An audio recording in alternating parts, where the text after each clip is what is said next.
So upcoming Friday nights, me and the degenerate boys that we are, we're coming back with the betting show. You look at the way he bounces off tacklers, the way that he keeps his eyes downfield, his vision, his ability to find holes, his pass catching ability, right? Because he has. In my lifetime, I'd put him at probably around the 2 area, with again the only other person up there being King Ricky. Anthony Richardson or Caleb Williams at the 111. Yeah. So just hit us.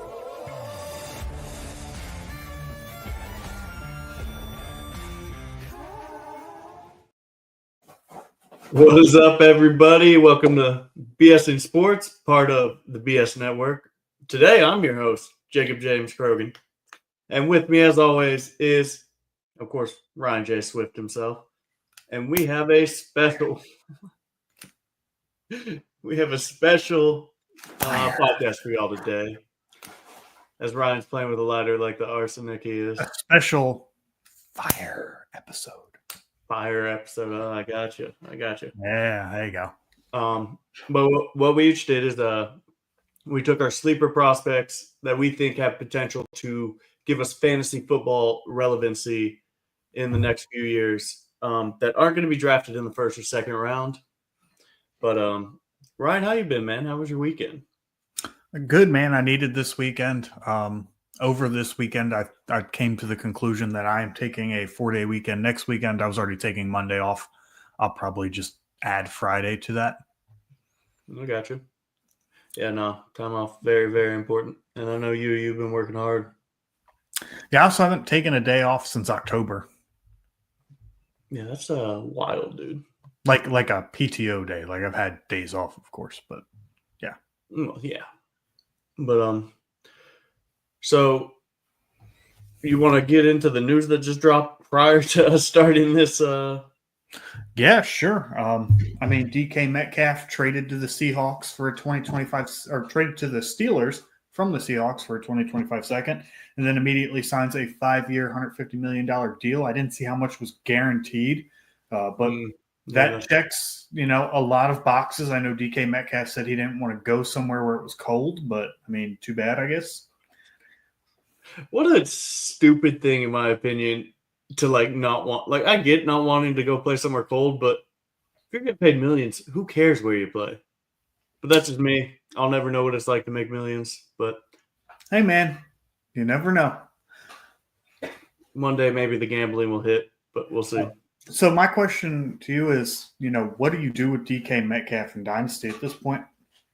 In Dynasty, I mean, I'm staying away from him now because to me they have two of the same players in George Pickens and DK Metcalf, just two jump ball guys that aren't the most refined route runners, and they just play bully ball, and I think that's what the Steelers are going to do.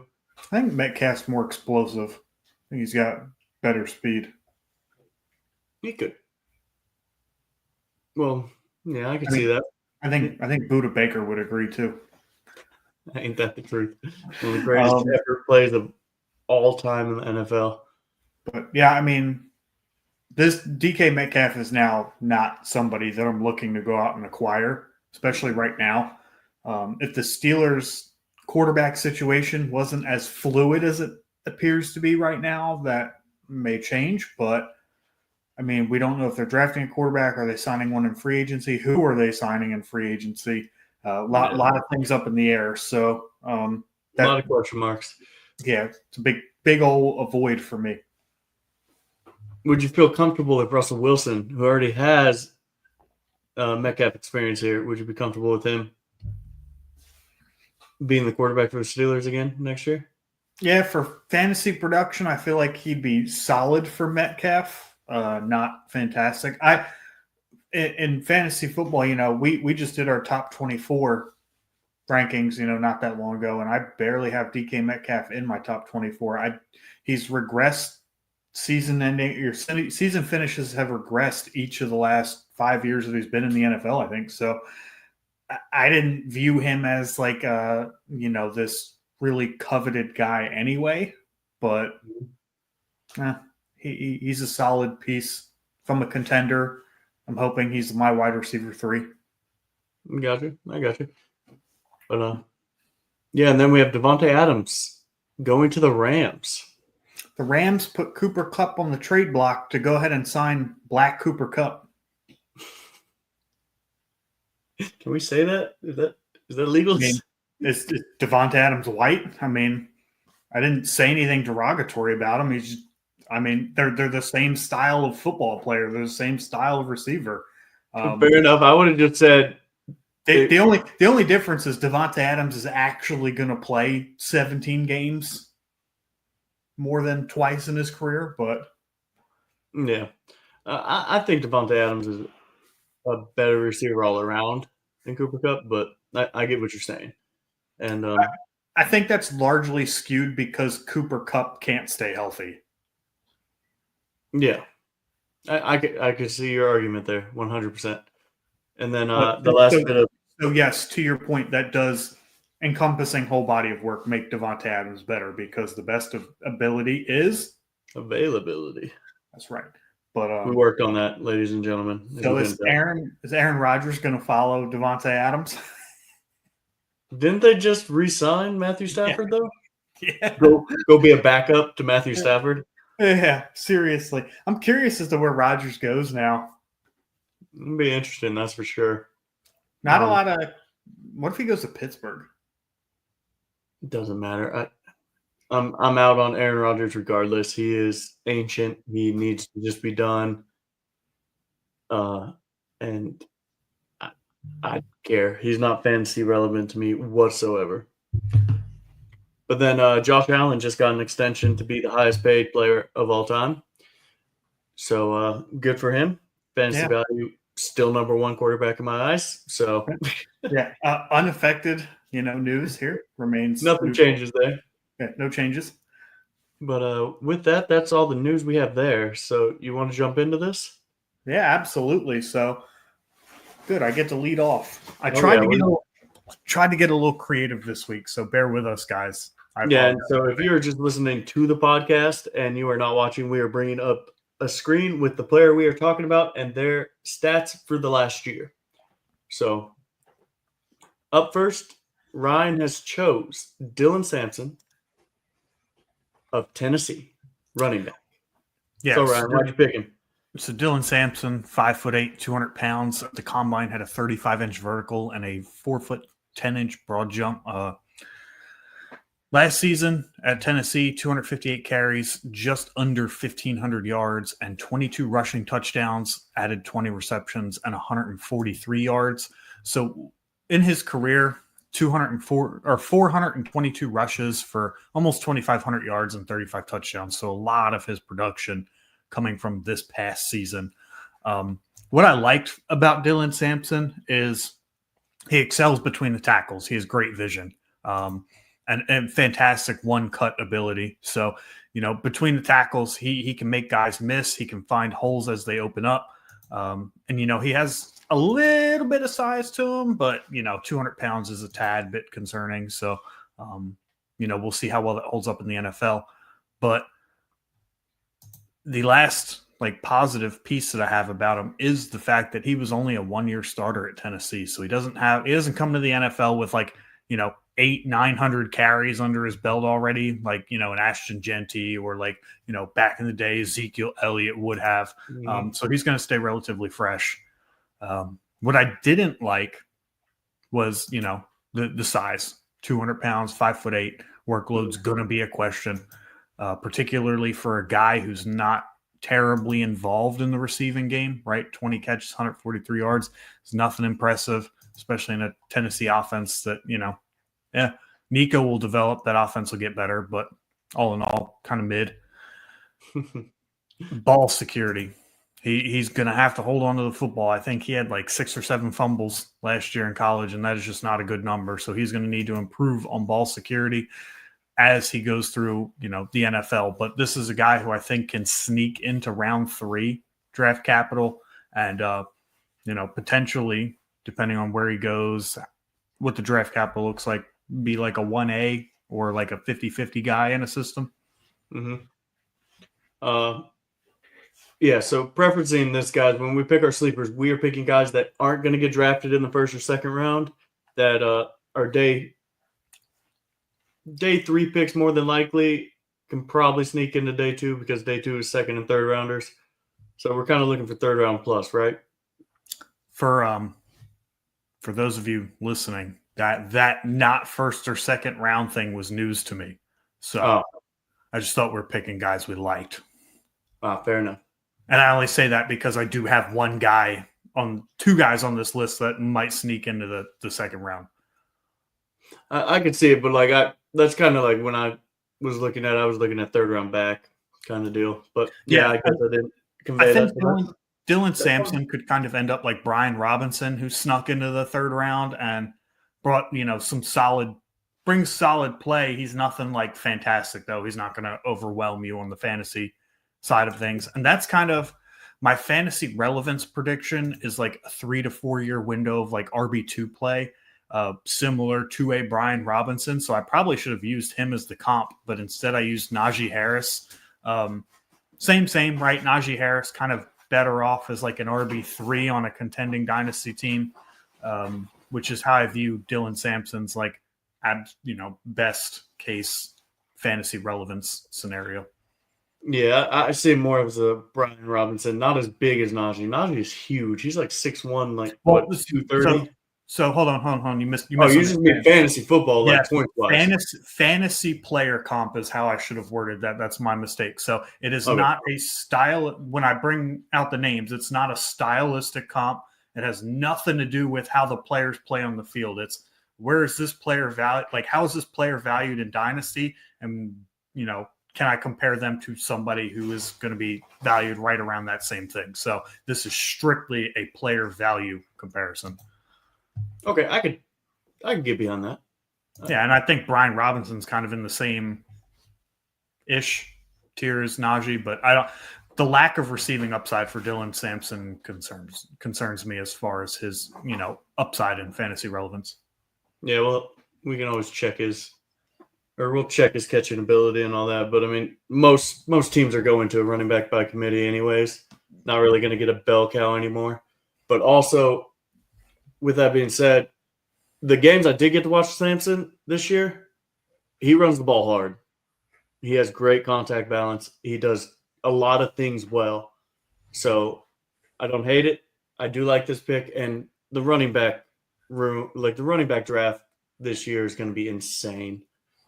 There's going to be so many running backs that have potential to just be a running back one. Just extremely talented in my eyes. Like if Dylan Sampson went to Chicago and played the David Montgomery role in the Ben Johnson offense, I'd be like, okay, yep, we're going to get the most out of this guy that we can. Or even Pittsburgh, the aforementioned Pittsburgh Steelers, Najee Harris being a free agent. So, by the way, the legal tampering period starts in about 4 hours. Dude, it's about to get wild. Absolutely wild. It's going to be insane. But on my docket, the first guy I got is DJ Giddens from Kansas State, running back. 6 foot, 212 pounds, so you love that. Size, you want a 215-pound running back. That's kind of what I'm looking for fantasy-wise, one that can, be a workhorse if required. He ran a 40 time at the combine of a 4.43, which was up there, 39.5-inch vertical. He did good things at the combine, kind of wowed some people, and he was the workhorse at Kansas State. He did a lot of good things, 205 rushing attempts, 1,343 yards, 7 touchdowns, caught the ball 21 times, 258 yards. But over his career, played 39 games, had 517 rushes, over 3,000 yards, 23 touchdowns. He caught 58 passes. And so what I have is, for his size, he's very shifty. And he makes cuts very well. He's patient with it. Like I already previously stated, he has the workhorse size, and he ran the 4.43 40, which I like. That shows that he has the speed. A lot of people knock him, say that he doesn't have the burst of speed. But knowing that he can get there, I think he can still break off those long runs. What I did not like is his pass protection is god-awful. And if you don't put it on him, odds are he's not going to catch it. He doesn't have the best hands in the world. So like you just said with Samson, I'm kind of worried that he's not going to be an every down back, but he has the ability to do it if he can refine those because of his size and what he does bring to the table. I have him. Oh man, I did not update this. Oops.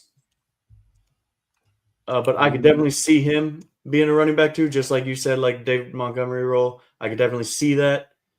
What scares me is his pass catching ability. So that is where he gets knocked. That's where he's not going to get drafted as high. And that's why I don't think a lot of people talk about him. And from a fantasy perspective, player comp, I mean, I hate to bounce off of you like that, but Brian Robinson. Oh God, get your own names. I know. I didn't I left that one blank. I completely forgot to fill it back in. And I didn't watch a ton of Kansas State, but this is the second consecutive season DJ Giddens has put up similar numbers. So the production is there, obviously against, a little bit lesser competition, but nonetheless, I think that he could sneak into like early day 3. I feel like he's probably going to be one of those guys that falls not necessarily because he's bad, but because there's so many running backs to choose from. And we talked about it on the episode last week where I have this feeling that there will be the top running backs will be picked like in the first and the early second. And then there will be like almost a round where no running backs are selected because there's just so much talent at the running back position. So I could see DJ Giddens sliding, but I could also see him making some noise right away. He has some, some of the physical traits you like. So I think that this is a good pick. No, yeah, consistent. I mean, over his career, averaged 6 yards. That's over 3 years. And so, yeah, I think he has the potential to be a workhorse. He just needs to refine those things that young running backs generally don't get to do. Yeah, and being a 2-year starter is a nice trait to have. Oh yeah, absolutely. Up next on the docket, we have RJ Harvey. Ryan, UCF baby, Golden Knights. I actually saw this hat on my chair and I was like, you know what? I'll wear it because I'm going to talk about a UCF guy. I'm going to immediately take it off once I'm done talking about RJ Harvey. But RJ Harvey is a very interesting prospect. He comes in at 5'8", 205 pounds, so a little short, a little stocky. Ran a 40 time of 4.40. However, his 10-yard split was a 1.57. And his vertical was a 38-inch leap. So that's over 3 feet tall. That's pretty impressive there. His 2024 stats, 232 rushing attempts for 1,577 yards, 22 touchdowns. He also added 20 receptions for 267 yards and another 3 touchdowns through the air, so 25 total touchdowns. This guy's interesting to talk about as a running back because he was recruited. He was a high school quarterback, I think. So he didn't start playing running back until he got to college. And it shows, right? And I'll start with what I don't like is he lacks creativity. And I think that just comes from like a general, not a lot of experience at the running back position. When you watch him, try and hit holes, he has a tendency to bounce outside and just try and gain speed and run right by guys. He's a little slow to process what's going on in front of him, a little bit impatient sometimes. But I think the upsides here are incredible, right? First off, great long speed because, as I mentioned, he had a 1.57 10-yard split, which isn't particularly good in the 40 time, but he did make up for it by closing in and running a 4.4 with a 38-inch vertical. So there's some, physical traits. There's explosiveness, a little short, like I said, stocky. He's also kind of like a grinder, man. He's got a nose for he's not afraid of contact. He's going to go in there. He's going to try and run some people over. He's got a knack for the end zone, right? 22 touchdowns. He's a good short yardage back for UCF. We'll see if that skill translates being, 205 pounds in the NFL. But yeah, there's some physical traits to like. I think he just needs more experience at running back. So my fantasy relevance prediction will be like a solid handcuff with some spot starts. And on my list, I have Tyler Algier, although Kenny Gainwell kind of fits that too. A guy that's probably going to go like round 5 or 6, somebody's going to take a chance on the upside of RJ Harvey and hopefully turn him into a running back. Okay. Him being a quarterback's interesting to me. I'm not gonna lie, I haven't got to watch any of his film, so I'm pretty useless on any type of conversation here. But I got to watch one of his games. oh, there you go. That's dope. Yeah. Um, Talk about all 22 film. But okay, so we're gonna change it up from running backs here because we could pick 1,000 running backs. Yeah, We're gonna jump in to Jalen Royals out of Utah State, 6 foot, 205 pounds. Ran his 40 time at a 4.42. His 10-yard was a 1.49, slightly faster. I think he had the fastest 10-yard split at the combine. I think he had a faster 10-yard split than Matthew Golden. Huh. I'll have to go back and look at that. I think Golden's was 1.51. Okay. So his last year is not going to wow you. He only played 7 games. But in those 7 games, he had 55 receptions, 834 yards, 6 touchdowns. I love that. He produced. Not only that, the year prior, he had 71 receptions, 1,080 yards, and 15 touchdowns. So he was on pace to go above that. And so 2 years, consistent play. I love that. And he is a grinder. He is a guy you want the ball in his hand. He runs great after contact. He runs like a running back. And he's clearly 4.42. He's got the speed. He's got the size of 205, 6 foot. And it's just, when I watch him, he's aggressive. He breaks tackles.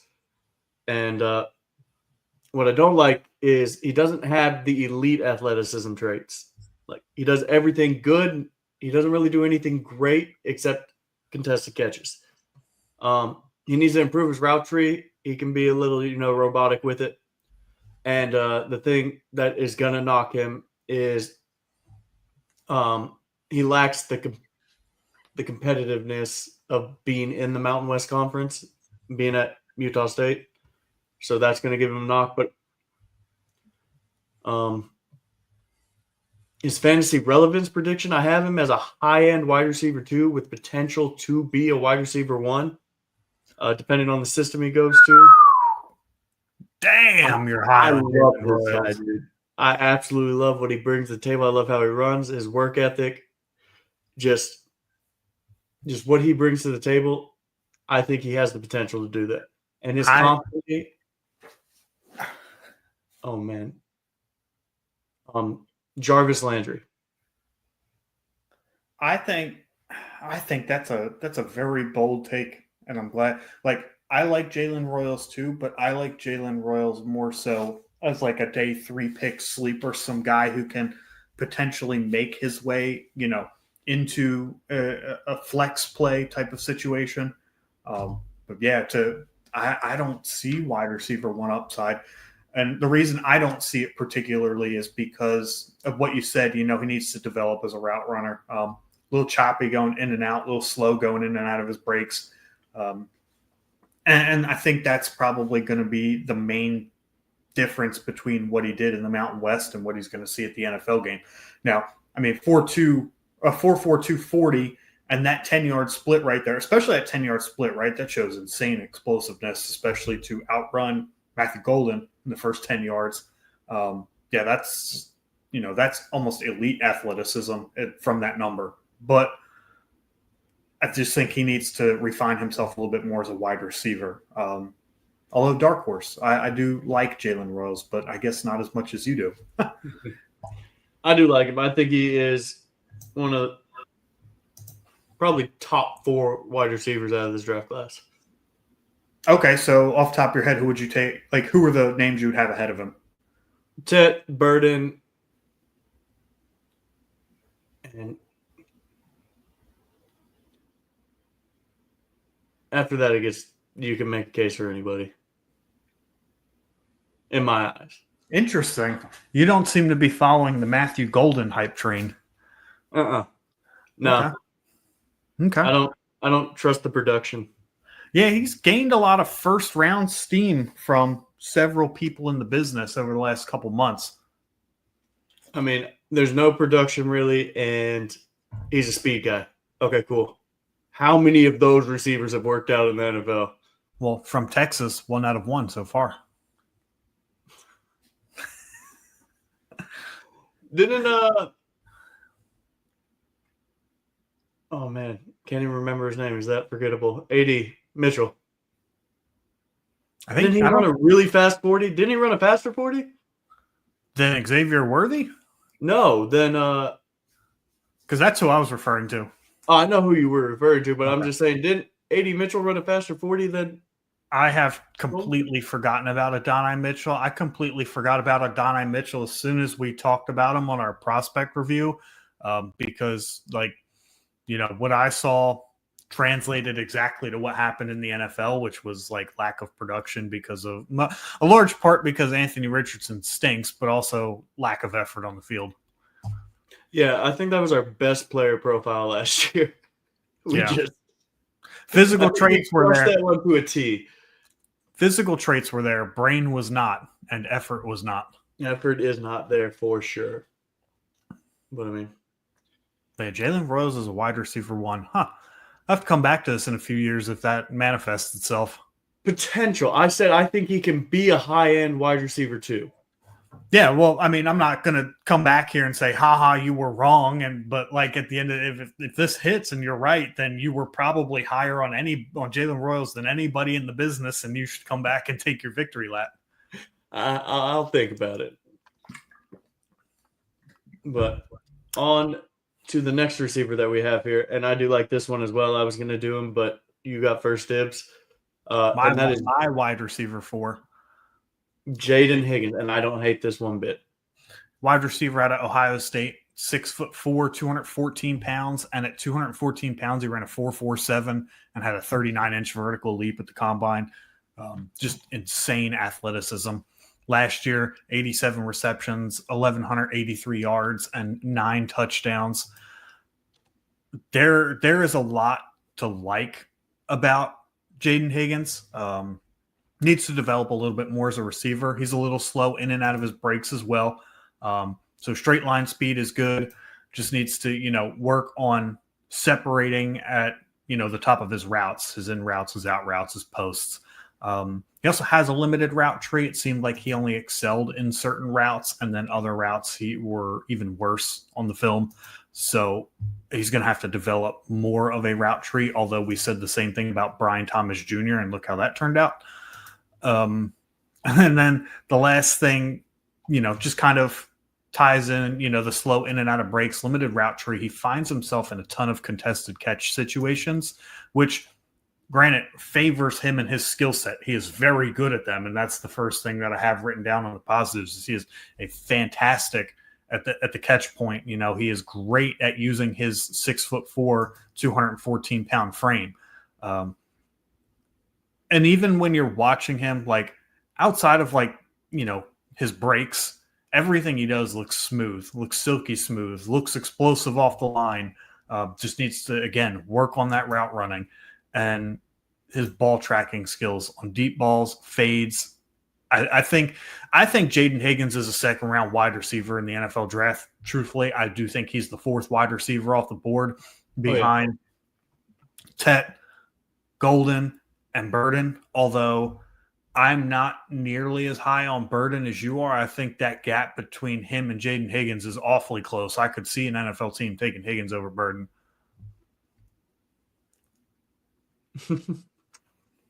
We'll have to see. Love his size. Love what he did, especially this last year, but we'll see. Route running is king to me in the NFL, and the players I pick, generally, that's what I hold value over. Yeah, in 2 seasons, 140 catches, 2,100 yards, 15 touchdowns. So he got better this past year from the year before that, which is good. But, he still has some refinement to his game. But for a guy that moves that smooth at that size, is a tantalizing prospect if you can put it together on the field, get him in the right system, the right coaching staff. My fantasy relevance prediction is a consistent flex play. with some wide receiver 2 upside. And I have the situation, fantasy comparable that I have him to is your boy Cortland Sutton. For Very years, similar. I can see it. For years, Cortland Sutton was kind of a guy you felt fairly gross starting, but he was probably the best option on your bench for bye weeks and injuries. And then in the right situation, Cortland Sutton produced a wide receiver 2 season.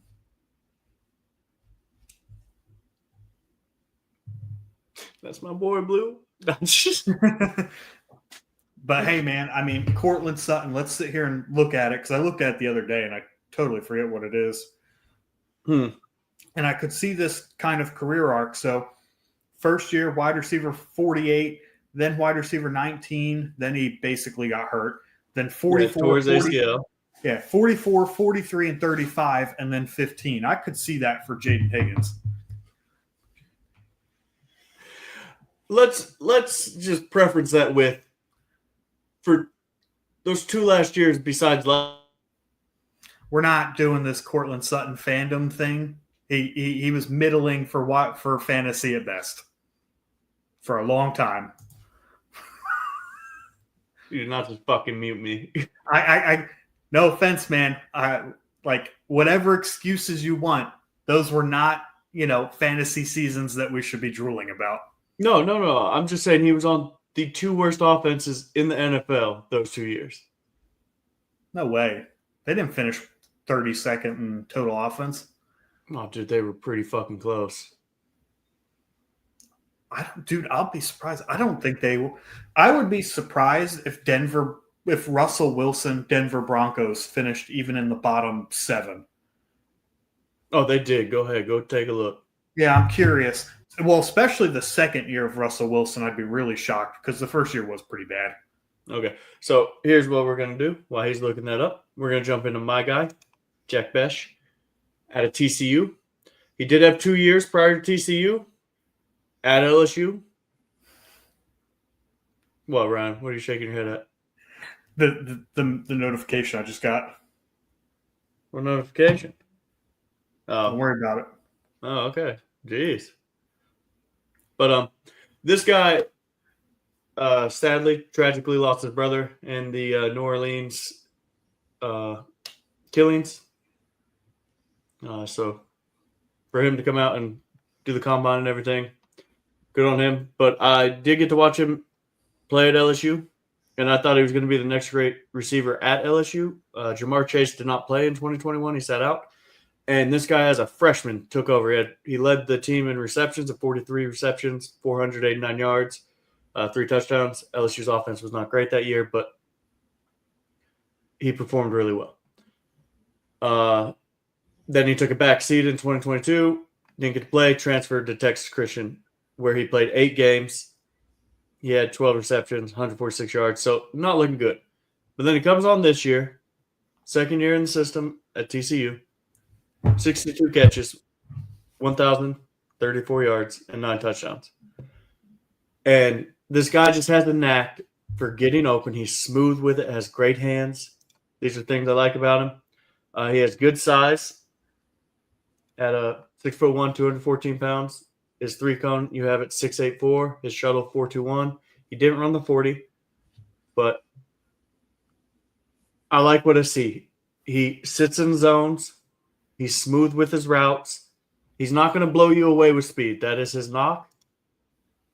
And he can get jammed at the line. He doesn't get separation, and he lacks that explosive speed, so I don't like that. I assume that's why he didn't run the 40. But getting to watch his tape, he always finds a way to get open, and that's kind of what I love about it, and his routes are good. He just lacks that speed, but I don't really have a player comp for him, but I can see him being a consistent flex play, a wide receiver 3, hopefully, on a team. And that's kind of what you're wanting from him with that size, ability to get open. I think he could be a red zone threat, kind of like a Danny Amendola type of deal, just with bigger size. So before I talk about Jack Besh, I had it backwards. So Russell Wilson's first year, 2022, the Broncos were 20th in total offense. So they're kind of middle of the pack. And then Russell Wilson's second year, they did finish bottom 7. They were 7th from the bottom. So just inside that threshold.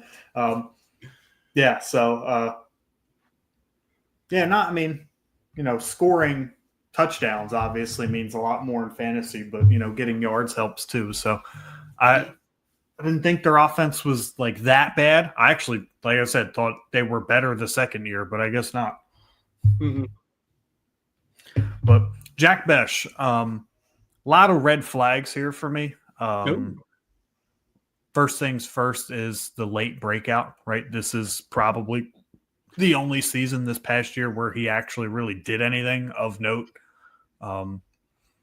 He probably has less catches in his first 3 years combined than he did last year. So this is really a true breakout for him in year 4. And the fact that he didn't run the 40 and, his 3-cone and his shuttle were enough to put the name down. But to me, Jack Besh is somebody that I'm okay missing out on. But, if I have the bench spot, maybe I'll do like a undrafted free agent thing after my rookie draft or something like that. But he more than likely will be there. So I've heard his name on a couple different pods after the combine. He must. I didn't get to watch his drills, but he must have performed fairly well in the drills. He did. His gauntlet, like he runs a straight line, just catches everything. Like he looks fluid. Like I said, I care about route running. And he does that extremely well. He knows how to sit in his zone, come back to the ball, be physical. And so that I like. And so that's why he's a sleep pick for me. Maybe I'll come back one day and get to do that victory lap. Probably not, but we'll see. Yeah, we will see. I mean, maybe we can do a lot of victory laps here on this show. Who knows? I mean, we crush all 10 for 10.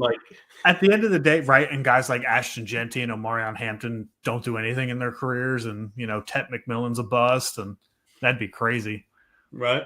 Yeah, we're trying to avoid, obviously, talking about guys like that, guys that, more casual listeners of Dynasty wouldn't really know about is what we're going for.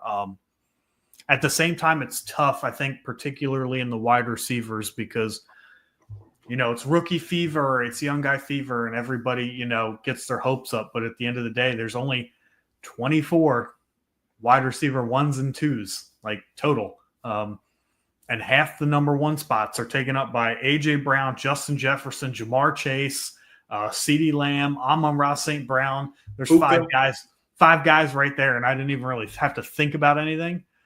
You've got your Drake Londons, your Malik Neighbors, your Brian Thomas Jr. Now we're up to 8. So we've only got 16 spots left, and I barely mentioned anybody who's in the league. So it's real tough for wide receivers, especially in this day and age, to kind of crack the top 24. But I do think that there's at least some avenue where these guys could end up as flex plays in the right situation. So with this, I kind of read like how you did yours. I kind of gave like my ceilings for like where these guys could be. Like not where I think they're going to be, just like where I do think they can be. Yeah. But yeah, I know what you're saying. Like not using like you're trying to do like the absolute best that these guys could end up doing. I kind of went like 75%. Like I didn't go 100% of the way there, as far as their ceiling, but in reality, like, these guys, it's a stretch for, what I'm trying to give here.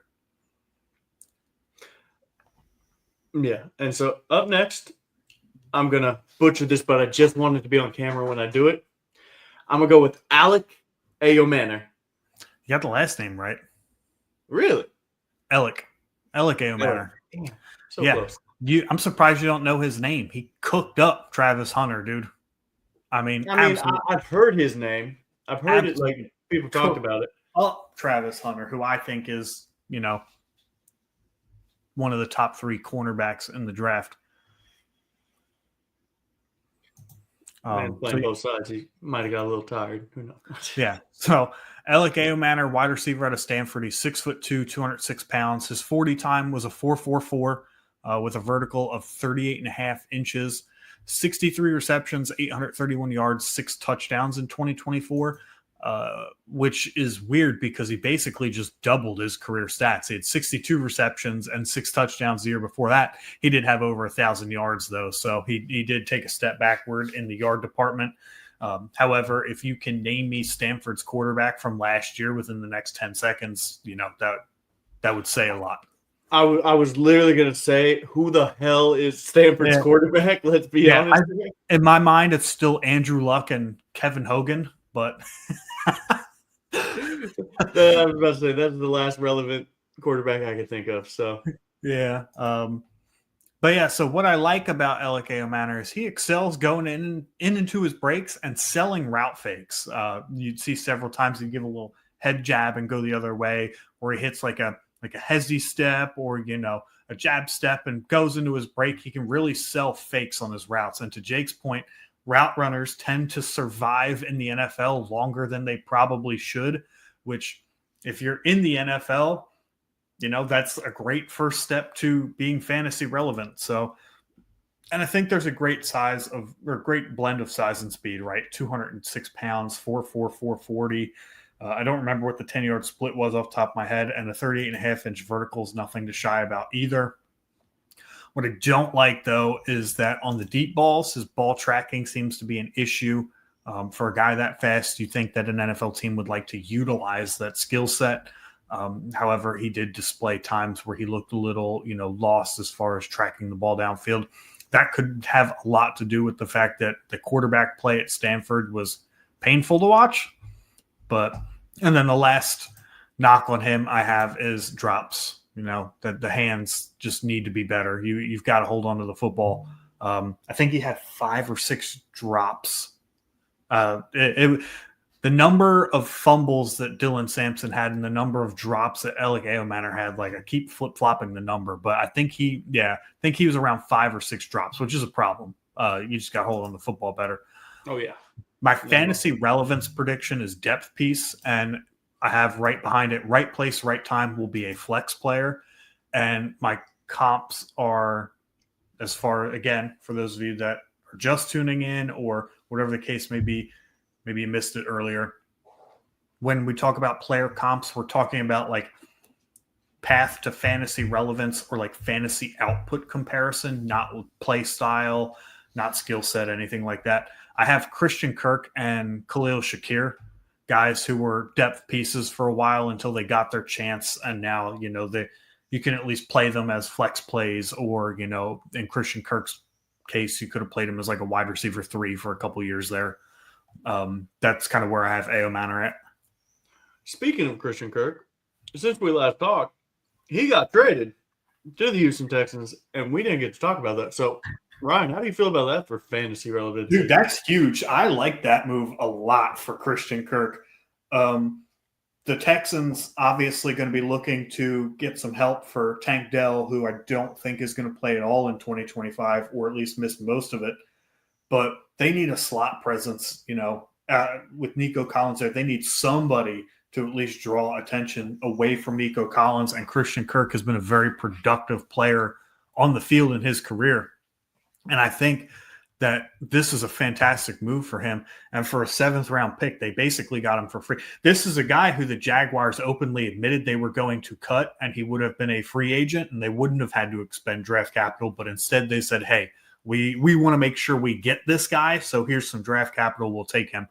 So I like that move a lot. I do. And Christian Kirk is now on my radar back into some flex territory where he could potentially, put up 10 to 12 points a game in PPR just by taking some taking some attention away from Nico Collins. And I think that's what he does great. He's great in the slot, and he has his ability to be open over the middle and do everything Tank Dell was supposed to do, but just can't stay healthy for. And I think Stephon Diggs is pretty much out of Houston. He's a free agent. Yeah, so yeah, that's what I mean. I don't think they're going to re-sign him. And so I love Kirk. at Houston. I think he is a great flex play for his age and the injury, but he has a decent quarterback with him, and he doesn't have to be the wide receiver 1, which I think is huge. This kind of kills our hype about Emeka Egbuka potentially landing to the Texans in the first round. I mean, maybe it doesn't kill it. They could still do it, but I mean, Egbuka's better than Kirk in my opinion, but same kind of player. So I don't think that they'll go that route. I mean, maybe he could play the outside. Who knows? But yeah, I don't hate your pick here though. Going back to your AO manner. So, but yeah, drops. Get me out of there. Jerry Jeudy drops. Get me out of here. Just don't like to see drops. Absolutely hate it. But what he did to Travis Hunter was impressive, and he did ball out. Sorry, for those of you that don't know, I'm a huge college wrestling fan, and I get to watch it on TV twice a year. So I did miss one match to record this show, so I'm trying to catch up on what the status of that match was. Sorry. Did he win? No, I didn't expect him to either. The guy he was facing is like 26 years old. He's an Olympic champion. He actually was in training camp with the Buffalo Bills.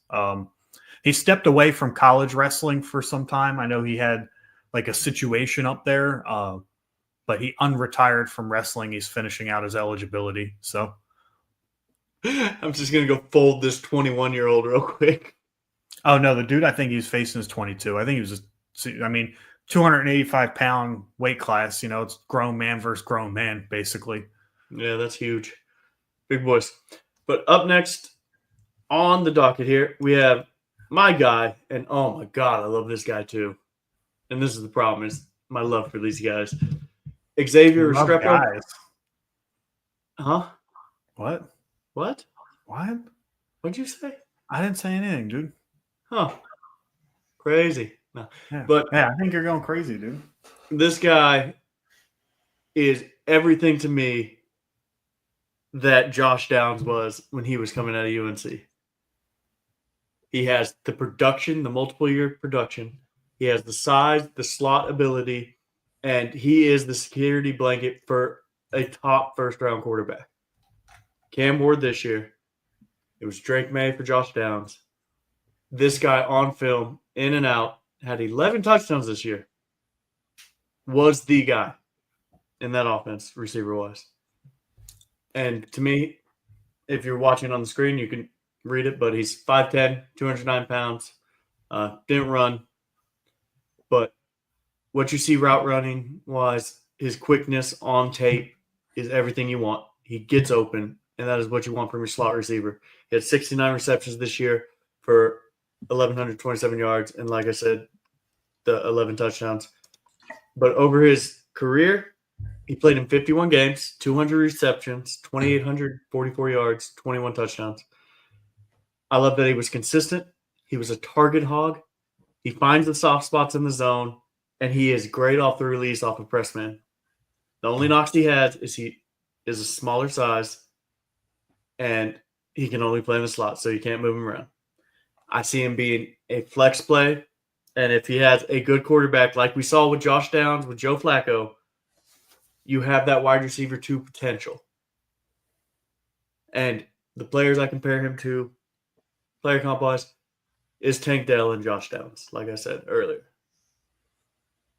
So, thoughts, Ryan? Yeah, I mean, I didn't watch a ton of Xavier Restrepo. I'm not a big the U fan. And when I was watching their film, I was more focused on Cam Ward than I was Xavier Restrepo. However, it does make it easier to eventually get open when your quarterback has 7 seconds to throw the ball, basically every time he drops back. But yeah, I've heard a lot of good things about Restrepo. I think he was hurt going into the combine, was he not? Probably. Yeah, so I'm going to take your word for it, man. I didn't get a chance to watch a ton of Xavier Restrepo yet. Okay, fair enough. And your last take here. Another Miami guy. Yep. I almost put Elijah Arroyo tight end the U, and then like I really hated myself for doing that, so I'm not going to do that. Fair enough. So my guy, for those of you listening, is Elijah Arroyo, tight end out of Miami. He's 6'5", 250 pounds. He also did not run, which is unfortunate. The stats are not overwhelming, even for a college tight end. 35 receptions, 590 yards, 7 touchdowns. However, what I liked about him is, when I was watching his film, I started on him before I started on Restrepo, just because, I liked what I saw of Arroyo. He has great awareness. He has great route awareness. If you watch him, run a route against zone coverage, he recognizes the zone coverage and he finds open spots. Or, if a quarterback is scrambling out of the pocket, he'll find ways to scramble with his quarterback, do the scramble drill. It's almost like getting open comes very naturally to him. And he just has a great understanding of how the defense is working him, what the situation is on the field. And another key piece, I think this is big for tight ends. This is one of the things that I look for, because this equals playing time equals fantasy production, and that's blocking.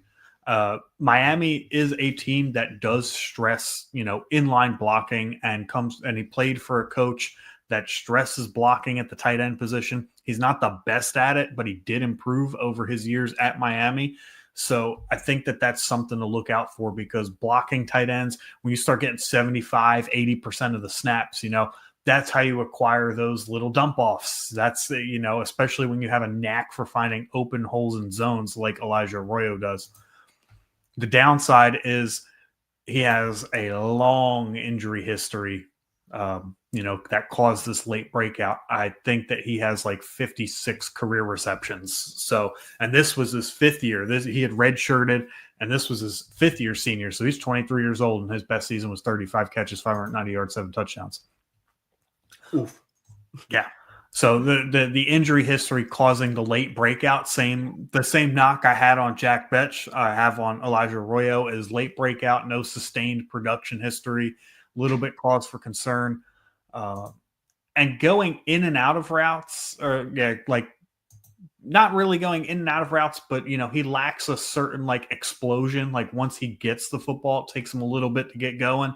But when he does get going, it's very electric. Obviously, if you look at that yards per catch total, that's an impressive number there for a tight end. So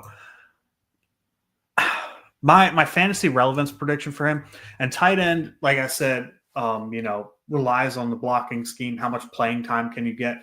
But also, I think it's probably the most dependent position on landing spot, in my opinion, because either tight ends are involved in the offense or they're not, based on, which teams you go to. And you can tell which offensive coordinators and which schemes involve tight ends the most.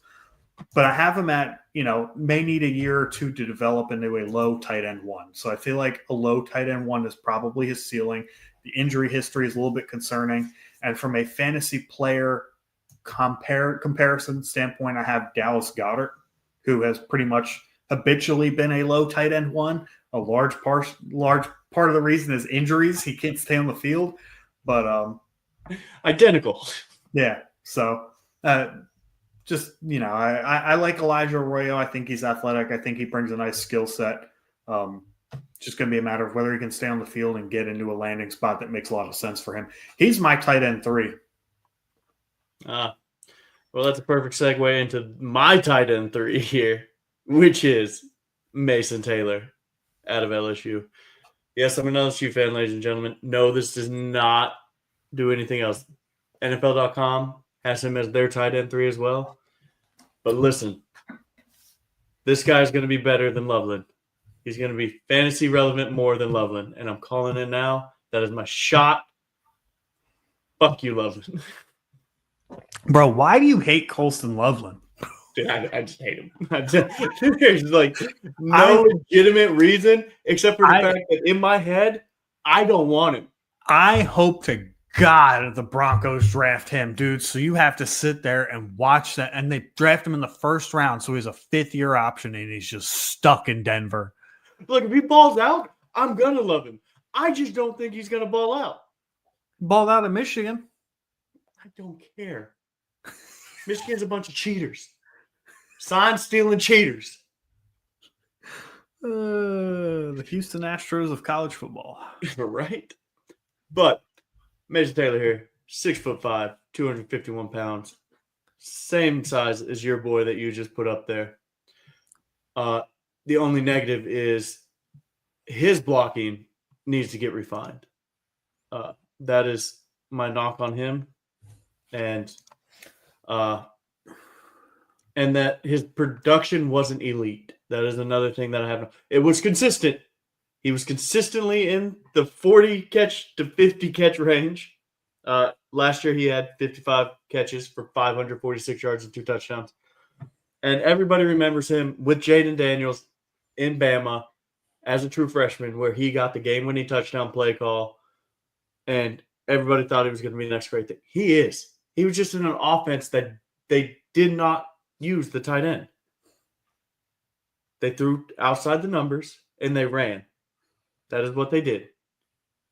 And so he didn't get used to his full potential. He is so smooth, amazing hands, makes contested catches, has the size that you want. My comparison is George Kittle. With how Did you fluid just say everything he is. needs to work on his blocking? Hey, I George said fantasy Kittle is outfit an wise. animal. George Kittle is, and I think this guy can. His dad was an animal. You know what? That's why I was sitting here smiling. I was like, damn, you made it 3 whole minutes without mentioning Mason Taylor's dad. Hey, you brought it up. I wasn't going to bring it up. Hey, you brought it up. I didn't bring it No, up. you said he was an animal, and I was like, you want to know who it was? Okay, I did bring it up, but I wasn't going to. Which is weird because you would think Mason Taylor would be a much better blocker than his peers if his dad is who his dad is. Who is his It's dad? not like he's a bad blocker. He's just not a phenomenal blocker. Like, he'll get dirty. He just needs to, like, keep his hands in. Who is his dad? Jason Taylor? Yeah. Yeah. His uncle's Jason Zach Taylor. Yeah. Mm-hmm. He comes from the pedigree of NFL players. And he's going to be Cole Kmet at best. I'm going to forget you said that. And this guy, to me, within the next 2 years, will have a tight end 1 season. I mean, Cole Kmet's had multiple tight end 1 seasons. Yeah, he has. But he's also like, Cole Kmet is also a tight end 1 in seasons because he'll have like 3 games of 30 points and then do nothing the rest of the year. Look, I'm just going to say, because you brought up Cole Kmet, Ben Johnson's offense, that man about to eat. I don't think Cole Kmet finishes as a top 12 tight end. I kind of want a jersey bet you on that. I kind of want to do it too. We'll talk about it off air. Yeah. Let me let that marinate. I don't know if I'm just saying that to stoke the fire or if I actually believe it or not. Poking the bear a little bit. You got anything else to say there, Ryan? No, man. I do think Mason Taylor is a guy who's gained a lot of steam, particularly with his performance in the drills at the combine. Everything he did looked fluent. It looked smooth. I think he hit the negatives right on the head, not elite production. But that's kind of hard to have when you have Malik Neighbors and Justin Jefferson. And I don't think he was around for Jefferson and Chase, but Malik Neighbors, Brian Thomas Jr. was there. And the LSU team took a step back as a whole, right? And they'll continue to take step backwards as long as Brian Kelly's there. But that's there it is. Neither here nor there. Yeah, but I see an avenue where Mason Taylor has fantasy relevance, and I think that this tight end class as a whole, there's going to be some kind of breakthrough where we get, a couple of guys, maybe even 3 to 4 guys who could potentially put up consistent tight end 1 finishes in their career. Obviously, again, to me, it depends on landing spot, but the tight end landscape we talked about on our tight end rankings is just horrid. So I need Loveland. I need Tyler Warren. I need Elijah Arroyo. I need Mason Taylor. I need Harold Fannin. I need one of those guys to step the hell up. And I even like Gunnar Helm. Mm-hmm. I was completely out on Gunnar Helm when I saw 484 until I saw the fact that his ankle looked like the size of a baseball. I was like, okay, let's give this guy another shot. I was like, Dude, obviously, he ran the entire, like, all the drills and everything too after that. insane toughness, dude. That's what I like from my tight ends. Insane toughness. Oh, dude, 100%. Like, he's gonna get a better draft position because of what he did there. Yeah, Harold Fannin was a real disappointment. I don't care about 40 times from tight ends. Just saying. I don't necessarily care about the 40 time either, but athletically, he was supposed to be like the most athletic tight end in the draft, and he won the most athletic tight end in anything. That's fair. I mean, but that does it for me. Our loyal fans have been listening for an hour. Ryan, you got anything before we head off? No, man, I'm good here. Can't wait for the NFL draft. Can't wait for us to go 10 for 10 on these, where all of these guys end up super fantasy relevant. If you haven't done so already, please like and subscribe and share with your friends, because we'll be here every Monday or so, depending on when we record. I know last week we were there on Tuesday, yada, yada, yada. Oh, yeah. But thank you guys for listening to BS and Sports over here. Fantasy football, part of the BS Network, where we do a little bit of BS and we talk a whole lot of sports. Till next time, guys.